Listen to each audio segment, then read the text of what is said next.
నమస్తే, welcome to Telugu రాజ్యం. నేను సిరి.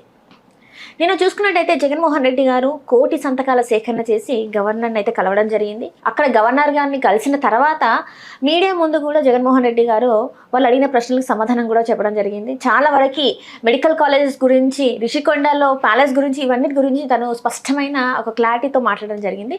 సో దీని మీద స్పందించడానికి ఈరోజు మనతో పాటు ఉన్నారు ప్రముఖ రాజకీయ విశ్లేషకులు చింతా రాజశేఖర్ గారు. నమస్కారం సార్. నిన్న చూసుకున్నట్టయితే ఇది ఏదైతే మెడికల్ కాలేజీ ప్రైవేటీకరణ గురించి కోటి సంతకాల సేకరణ అది సక్సెస్ఫుల్ అయిందనే చెప్పుకోవాలి. ఎందుకంటే కోటి కన్నా ఎక్కువనే సంతకాలు 1,04,00,000 అవ్వడం జరిగింది. అది గవర్నర్ దాకా వెళ్ళింది. ఇది కాకపోతే న్యాయస్థానానికి కూడా వెళ్తా అని చెప్పేసి జగన్మోహన్ రెడ్డి గారు చెప్పడం జరిగింది. సో దీని మీద మీ స్పందన ఏంటి సార్? అంటే మా జగన్మోహన్ రెడ్డి గారు ఈ కోటి సంతకాల సేకరణ చేయడం అనేది అద్భుతమైన కార్యక్రమం. అంటే దాదాపు ప్రతి ఓటర్కి చంద్రబాబు నాయుడు చేసే అవినీతి ఏంటి, ప్రభుత్వ కాలేజీ వెనకాల ఆయన చేస్తున్న దోపిడీ ఏంటి అనేది వివరించి వాళ్ళందరికీ అవగాహన పెంచగలిగారు. డెఫినెట్గా దాంట్లో ఎటువంటి అనుమానం లేదు.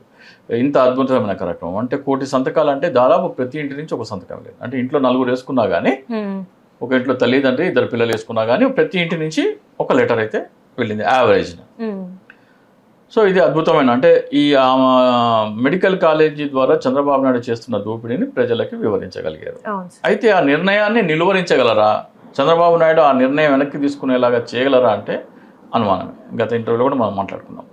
ఎందుకంటే చంద్రబాబు నాయుడు వెనక్కి తగ్గేటట్టయితే ఏమి కనబడతలేదు. లేకపోతే ఈ పాటికే దాని నిర్ణయాన్ని పునరాలోచిస్తున్నాము, దాన్ని వెనక్కి తీసుకుంటున్నాము అనే స్టేట్మెంట్ రావాల్సింది. సో ఆయన కోర్టుకి వెళ్తా అంటే కోర్టు ఆల్రెడీ ఏదో హైకోర్టులో వేస్తే దాన్ని ఏదో కాదు అన్నట్టు మనకి తెలిసినట్టు.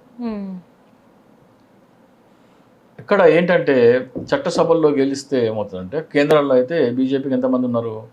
240 మంది ఉన్నారు. మిత్రపక్షాలతో కలిపి 300 మంది ఉన్నారు. ఈ 300 మంది కొంతమందితో కలిసి ఇంకొక 1000-2000 మంది కలిసి వాళ్ళు ఇష్టారాజ్యంగా చట్టాలు చేసుకుంటున్నారు, ఇష్టారాజ్యంగా వ్యవహరిస్తున్నారు. దాన్ని ఛాలెంజ్ చేసే ఇది లేదు. కానీ భారతదేశ జనాభా ఎంత? 1,00,00,000 మంది ఓటర్లు. 1,00,00,000 మంది ఓటర్ల మనోభావాలతో సంబంధం లేకుండా చట్టాలు చేస్తున్నారు. సేమ్ ఆంధ్రప్రదేశ్లో కూడా మనకి 4 కోట్ల మంది ఓటర్లు ఉన్నారు. 4 కోట్ల మంది ఓటర్లు కాను వీళ్ళు 164 మంది ఏమో గెలిచినారు. అలాగే కొంతమంది అధికారులు, కొంతమంది మీడియా, వీళ్ళందరూ కలిసి 2-3 వేల మంది 4 కోట్ల మంది మనోభావాలకి వాళ్ళ ఇష్టాలతో నిమిత్తం లేకుండా ఈ మెడికల్ కాలేజీల ప్రైవేటీకరణ కానీ, లేకపోతే ఈ ఎకరా 99 పైసలు అమ్మటమే కానీ, లేకపోతే ఈ ల్యాండ్ పూలింగ్ చట్టమే కానీ చట్టాలు తీసుకొస్తున్నారు. చట్టాలు తీసుకొచ్చి 5 సంవత్సరాలు తీరా అయిపోయిన తర్వాత మింగివాడు అరిగించుకున్న తర్వాత ఏం చేస్తారు మీరు? 5 సంవత్సరాలు వేసి అంటే చాలా ఆడ తింటాడు, మింగేసుకుంటాడు. అది కేసులు తీరాలంటే నారా దేవాంశ్ టైం రావాలి, అప్పటిదాకా తేలదు అది. సో ప్రజలు అంత టైం ఇవ్వకూడదు వాళ్ళకి. అరే బాబు, మీ 164 మంది చేస్తే నిర్ణయం సరిపోదు, మీరు ఓటేసింది మంచి పరిపాలన చేస్తారని, మెడికల్ కాలేజీల ప్రైవేటీకరణ ఎకరా 99 పైసలు అమ్మటానికి కాదు అని చెప్పి వాళ్ళ ఆగ్రహాన్ని, వాళ్ళ నిరసనని, వాళ్ళ అసంతృప్తిని లిఖిత రూపంలో కోర్టులలో తెలియచెప్పాలి.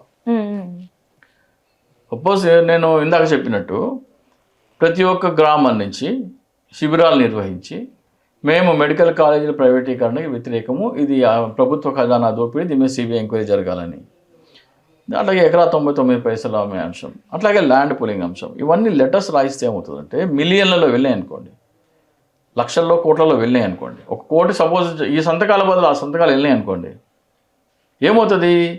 ఈ 164 మంది తీసుకునే నిర్ణయము ప్రజలకి వ్యతిరేకంగా ఉన్నదని 5 సంవత్సరాల తర్వాత ఓటేసేటప్పుడు కాదు చెప్పేది, ఇమీడియట్గా చెప్తున్నారు.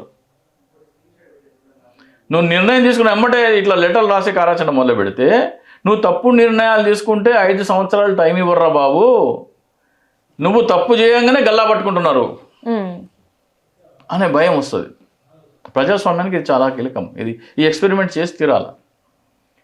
ఆంధ్రప్రదేశ్ నుంచి నేను ఇందాక చెప్పినట్టు ప్రతి గ్రామంలో శిబిరాలు ఏర్పాటు చేసి మేము ప్రభుత్వ మెడికల్ కాలేజీలకి వ్యతిరేకము అని ప్రజలు లెటర్ రాసి, జగన్మోహన్ రెడ్డి గారు అయితే సంతకాలు తీసుకున్న అట్లా కాకుండా ప్రింట్ అవుట్ ఇచ్చి వాళ్ళ సంతకాలు తీసుకొని ఒక్కొక్కటి ఇండివిజువల్ స్పీడ్ పోస్ట్, ఎవరి ఖర్చుతో వాళ్ళదే, లేదా దానికి ఏమన్నా స్థానిక నాయకుడు ఏమన్నా ఖర్చు పెట్టాలనుకుంటే అది అప్పుడు ఏమవుతుంది, గవర్నర్కి మెడికల్ కాలేజీల నిర్ణయం మీద విచారణకు ఆదేశించే అధికారం లేదు. నజీర్ గారికి ఇచ్చారు కదా కోటి సంతకాలు, గవర్నర్కి అధికారం లేదు. గవర్నర్ ఏం చేయాలి, ప్రెసిడెంట్కి పంపించాలి. ప్రెసిడెంట్ ఏం చేస్తారు, మళ్ళీ ప్రైమ్ మినిస్టర్కో లేకపోతే మళ్ళీ దీనికో పంపిస్తారు. ఏమవుతుంది, అది 5 సంవత్సరాలు అట్నే ఉంటుంది. 5 సంవత్సరాలు ఎవరెంత మింగాలో అంత మింగేస్తారు, అయిపోతుంది కదా. అది అవునా కాదా అనేది కోర్టులో తేలాలి మళ్ళీ. ఎందుకని, ప్రభుత్వం మాకు ఇచ్చింది, మేము కొన్నాము, ఇవి కాదంటే ఎట్లా అని వాళ్ళు కోర్టుకు వెళ్తారు. అది తేలితే తెలియ అంశం కాదు. దాన్ని ఆపాలంటే ఏం చేయాలి, 4 కోట్ల మందిలో 2 కోట్ల మంది దీనికి వ్యతిరేకము అనేది మీరు లిఖితపూర్వకంగా కోర్టులో నమోదు చేయండి. అప్పుడేమవుతుంది, కోర్టుకి అధికారం ఉంది దీని మీద ఆదేశించమని, గవర్నర్ గారికి అధికారం లేదు. సో ఎవరికైతే ఇది తప్పు అని విచారణ చేయమని ఆదేశించే అధికారం ఉందో వాళ్ళ దగ్గర లెటర్ పంపించండి. మీరు వాళ్ళ దగ్గర లెటర్ పంపించుంటే ఈ పార్టీకి ఆ 2 నిర్ణయాలు అయితే వెనక్కి పోయాయి. ల్యాండ్ పూలింగ్ అంటే చెప్పలేము, కానీ 2 నిర్ణయాలు వెనక్కి పోయాయి. సో ఈ దిశగా ఇప్పటికైనా సరే వైసీపీ క్యాడర్, వైసీపీ నాయకులు ఆలోచిస్తే బాగుంటుంది. అండ్ అట్లనే చూస్తే అది ఏదైతే ప్రైవేటీకరణ జరిగితే ఎట్లాంటివి ఉంటాయని చెప్పేసి కూడా జగన్మోహన్ రెడ్డి గారు మాట్లాడారు. అంటే జీతాలు కూడా, అంటే గవర్నమెంట్ ఏమో జీతాలు ఇస్తుందంట, కానీ ప్రైవేట్ వ్యక్తుల చేతిలో. మరి ఇప్పుడు నీకు టెస్ట్లకు కానీ ఫీజు కానీ ఎవరు డిసైడ్ చేసుకుంటారు, గవర్నమెంట్ ఫ్రీగా చేసినట్టు వాళ్ళు చేస్తారా? చేయరు కదా. ప్రైవేటీకరణ అంటేనే అది కదా. మరి ఎందుకు, జీతాలేమో గవర్నమెంట్, ఇన్ఫ్రాస్ట్రక్చర్ ఏమో గవర్నమెంట్ది, డబ్బులు తీసుకునేది ప్రైవేట్. సో మరి ఇంతకంటే దోపిడీ ఏముంది? ఈ దోపిడీ సపోజ్ చంద్రబాబు నాయుడు వచ్చిన తర్వాత ఇది వాళ్ళకి చట్టపరంగా మేము ఇచ్చిన హక్కు అని ప్రైవేట్ వాళ్ళకి తీసుకున్న తర్వాత వాళ్ళు కోర్టుకు వెళ్తారు. జగన్మోహన్ రెడ్డి వచ్చి వాళ్ళు జైలు వేస్తారంటే ఎందుకు, చట్టం ఉంది, చట్ట ప్రకారము మేము తీసుకున్నాము, అది తేలే వరకు మళ్ళీ 5-10 సంవత్సరాలు. జగన్మోహన్ రెడ్డి గారు 2 నెలల లోపల జైలు వేస్తారు, బెయిల్ మీద బయటకు వస్తారు. అది తెలియ అంశం కాదు. సో ఎక్కడ త్వరితగతిన మీరు మీకు ఫలితాలు కావాలంటే రాపియండి. 1 కోటి మంది కాదు, 10 లక్షల మంది చేత లెటర్స్ రాపియండి. లెటర్స్ రాపిస్తే టక్కు ఇన్స్టెంట్ మీరు 10 లక్షల లెటర్లు వెళ్ళినాయి అని చంద్రబాబు నాయుడుకి తెలిసిన మరుక్షణమే నిర్ణయం వెనక్కి తీసుకుంటాడు. చంద్రబాబు నాయుడు నిర్ణయం వెనక్కి తీసుకోవడం అంటేనే నేను తప్పు చేశానని ఒప్పుకోవడము, అది జగన్మోహన్ రెడ్డి గారి విజయం.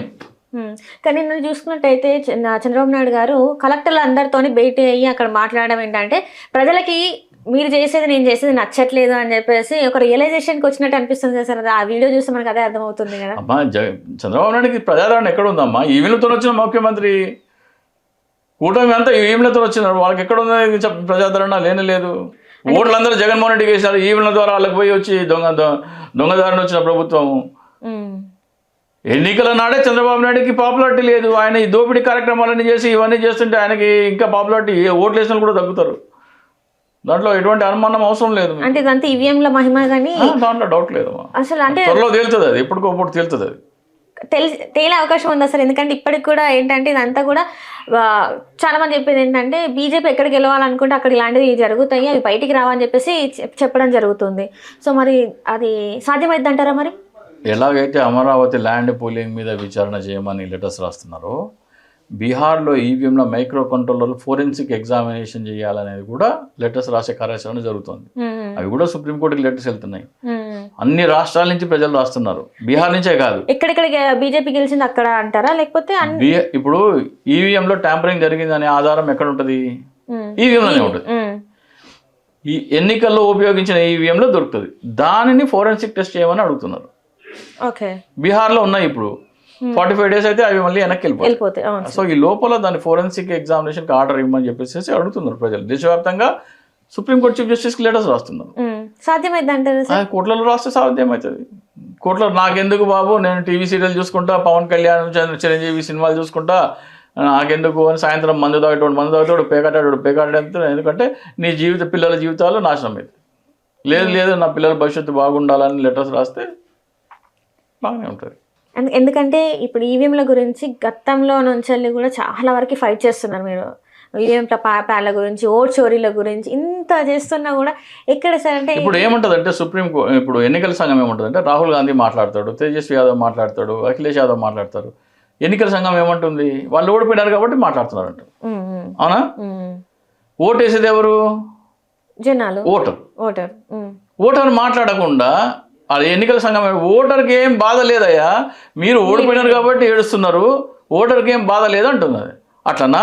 అయితే ఓటరే లెటర్ రాస్తున్నాడు ఇప్పుడు ఓటర్ లెటర్ రాస్తున్నాడు. ఇప్పుడు కథ చెప్పు బాబు. అందుకని లెటర్స్ రాసే ప్రోగ్రామ్ అది కూడా జోరుగా సాగుతుంది, దేశవ్యాప్తంగా జరుగుతుంది. అండమాన్ అండ్ నికోబార్ ఐలాండ్ నుంచి కూడా, అంటే మన దేశానికి విసిరేయబడిన ప్రాంతం నుంచి కూడా ప్రజలు సుప్రీంకోర్టు ప్రధాన న్యాయమూర్తి గారికి లేఖలు రాస్తున్నారు. బీహార్లో ఉన్న ఈవీఎం అనేది ఫోరెన్సిక్ ఎగ్జామినేషన్ జరగాలి, 10-12 అంశాలు ఉన్నాయి. సో దేశవ్యాప్తంగా ప్రజల కదలిక వస్తే డెఫినెట్ దాంట్లో కనుక ఈవీఎం ఫోరెన్సిక్ ఆర్డర్ అయ్యిందా, బీహార్ ఎన్నికల ఫలితాలు మటాష్, మళ్ళీ ఎన్నికలు, ఆంధ్రప్రదేశ్లో ఎన్నికలు మళ్ళీ వస్తాయి, ఒరిస్సాలో వస్తాయి, లోక్సభకు వస్తాయి, బీహార్ వస్తుంది, హర్యానా వస్తుంది, మహారాష్ట్ర వస్తుంది. అది ఫోరెన్సిక్ ఎగ్జామినేషన్ జరగాలని ఆర్డర్ రావాలి అంతే. ఆర్డర్ రావాలంటే ఏం చేయాలి? 10 కోట్ల మంది లెటర్ రాయాలి. ఆ 10 కోట్ల మంది కష్టం, కానీ చిన్న ప్రయత్నం, చిన్న ప్రయత్నం అయితే చేస్తున్నారు. సో మొత్తానికైతే మీరు చెప్పింది ఏంటంటే ఇంకొంచెం గట్టిగా ప్రయత్నించాలి, ఇంకొంచెం గట్టిగా అంటే ఏదైతే ఈ సేకరణ ఉందో లెటర్స్ ఏదైతే ఉందో ఇంకా రాయాలి అంటారు. ఇప్పుడు ఏమవుతుందంటే, ఇప్పుడు ఏదైనా సరే చట్టం ఏం తీసుకొచ్చింది, ఇంతకుముందు ఎన్నికల కమిషనర్ ఎవరు చేసేవాళ్ళు? ప్రధానమంత్రి, విపక్ష నేత, చీఫ్ జస్టిస్ ఆఫ్ ఇండియా, ముగ్గురు కలిసి చేసేవారు. ఇప్పుడు ఇది అయిపోయిన తర్వాత 2023లో ఒక చట్టం తీసుకొచ్చినారు, చీఫ్ జస్టిస్ తీసేసినారు. ప్రధానమంత్రి, కేంద్రంలో ఇంకొక మంత్రి, విపక్ష నేత. అంటే ప్రధానమంత్రి వాళ్ళిద్దరు ఒకటే కదా, సో వాళ్ళు డిసైడ్ చేసేసుకుంటారు ఎవరు అని. విపక్ష నుంచి అవసరం లేదు. ఆ చట్టంలో అతి ఘోరమైనది ఏంటంటే, ఎన్నికల కమిషనర్లు ఎటువంటి ఆదేశాలు ఇచ్చినా, ఎటువంటి జీవోలు ఇచ్చినా, ఎటువంటి ప్రకటనలు ఇచ్చినా కానీ ఎటువంటి కోర్టులలో అది శిక్షార్హం కాదు. వాళ్ళు ఏం చేసినా కానీ వాళ్ళని కోర్టులో విచారణ చేసే అధికారం లేదు అనే చట్టంలో ఉంది. అంటే నువ్వు మోసం చేసినా కానీ నిన్న ఎవడు క్వశ్చన్ చేయకూడదు. అంటే ఎందుకు తీసుకొచ్చినావు ఆ చట్టం, ఎందుకు పెట్టినావు ఆ చట్టము? అంటే మేము ఎన్ని తప్పులైనా చేస్తాం, తప్పులు చేయించడం కోసం తీసుకొచ్చినాం. అంటే ఇప్పుడు బీజేపీ ఖచ్చితంగా ఎన్నికల కమిషన్తో తప్పులు చేయిస్తుందంటారా? డౌట్ ఏముందమ్మా. అందుకే వీళ్ళు ఇంతవరకు ఎన్ని ఆరోపణలు వస్తున్నా కూడా ఏవి కూడా, ఇప్పుడు రాహుల్ గాంధీ గారు అడిగారు, అదే ఇప్పుడు ఎన్నికల కమిషన్ ఏమంటాడు, ఆరోపణ చేయగానే ఓడిపోయినా ఒకటి మాట్లాడుతున్నాం, ఓటర్లు ఎవరు మాట్లాడలేదు అంటున్నారు కదా. రైట్, అట్లా ఉందా బిడ్డ?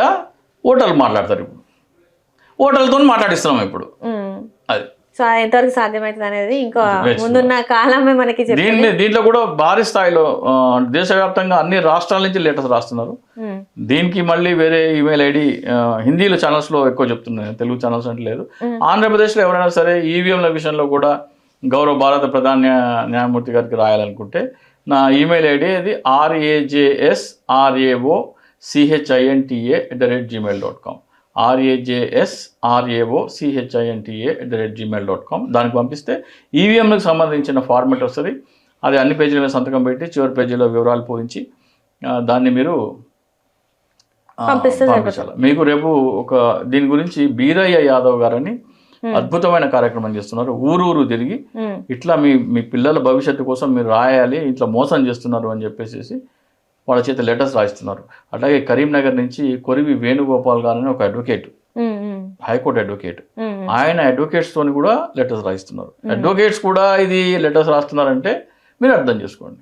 అంటే నిజంగా ఇందులో జరిగిందని నమ్మడానికి ఉన్నాయి, చాలా జరిగిందా లేదా వేరే విషయం, విచారణ అయితే చేయాలి కదా. టెస్ట్, ఫోరెన్సిక్ టెస్ట్ చేస్తే జరిగిందే లేకపోతే లేదు తెలియాలి కదా. నువ్వు ఎవడు ఓటు వేసినోడు ఓటు పోతుందా లేదా అనేది తెలియదు. సరిపోనీ వీవీప్యాట్ లెక్క పెడతావంటే అది లెక్క పెట్టాలంటున్నాడు. సో వాటన్నిటి కోసం లెటర్స్ రాస్తున్నాం. Right. Thank you so much sir. Hello, Telugu Rajyam channel చూస్తున్నారా? సామాజిక, రాజకీయ, జీవన చిత్రణే తెలుగు రాజ్యం. అతిశయోక్తులు, అసత్యాలు ఉండవు. రాజకీయ కోణం కాదు, ప్రజా కోణమే కొలబద్ద. తెలుగు రాజ్యం వీక్షణ మీ ఉత్తమ అభిరుచికి నిదర్శనం.